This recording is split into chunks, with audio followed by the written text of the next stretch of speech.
भारत की सुरक्षा मामलों की कैबिनेट समिति CCS ने AMCA प्रोजेक्ट को मंजूरी दे दी है। इसके जरिए भारतीय वायुसेना के लिए 5वीं पीढ़ी के लड़ाकू विमानों का निर्माण किया जाएगा। यह विमान स्टील्थ तकनीक से लैस होंगे और दुश्मन के रडार को चकमा देकर हमले को अंजाम दे सकेंगे। भारत के इस फैसले को चीन और पाकिस्तान की तैयारियों से जोड़कर देखा जा रहा है। चीन और पाकिस्तान बड़ी तेजी से 5वीं पीढ़ी के लड़ाकू विमानों पर काम कर रहे हैं। पाकिस्तान ने चीन से FC-31J-31 लड़ाकू विमानों की खरीद को लेकर समझौता किया है। इसके अलावा पाकिस्तान तुर्की के कॉन एयरक्राफ्ट प्रोजेक्ट में भी भागीदार है। भारत के AMCA परियोजना की प्रारंभिक विकास लागत लगभग 15,000 करोड़ रुपए आंकी गई है।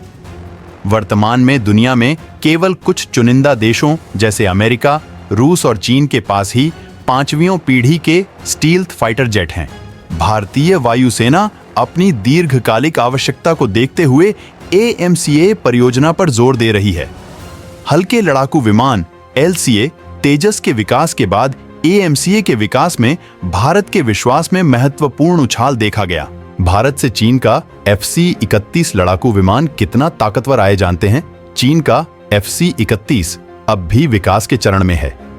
इस विमान को चीनी वायुसेना ने अभी तक खुद सर्विस में शामिल नहीं किया है, लेकिन पाकिस्तान ने इसे खरीदने का फैसला किया है। पाकिस्तान को लगता है कि वह FC-31 विमान के जरिए भारत पर बड़ी रणनीतिक बढ़त हासिल कर सकता है।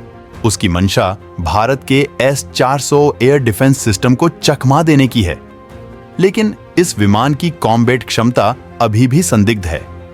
दूसरी बात यह है कि किसी भी 5वीं पीढ़ी के लड़ाकू विमान की ऑपरेशनल कॉस्ट काफी ज्यादा होती है। ऐसे में इस पर संदेह है कि पाकिस्तानी वायुसेना इतने बड़े खर्चे को कैसे संभाल पाएगी। पाकिस्तान तुर्की के कॉन नाम के एक प्रोजेक्ट में भी शामिल है, जिसके जरिए 5वीं पीढ़ी के लड़ाकू विमान का विकास किया जा रहा है। कॉन तुर्की का महत्वाकांक्षी प्रोजेक्ट है, जिसे अमेरिका के F-35 विमान को टक्कर देने के लिए विकसित किया जा रहा है। पाकिस्तान को तुर्की ने खुद इस प्रोजेक्ट में शामिल होने के लिए आमंत्रित किया है। तुर्की के उप रक्षा मंत्री सेलाल सामी तुफेकी ने खुलासा किया था कि लगभग 200 पाकिस्तानी अधिकारी और इंजीनियर पहले से ही कान के विकास में मदद कर रहे हैं। हमारे चैनल को लाइक, सब्सक्राइब करें ऐसे ही देश और दुनिया के अफेयर्स और कॉन्फ्लिक्ट को जानने के लिए।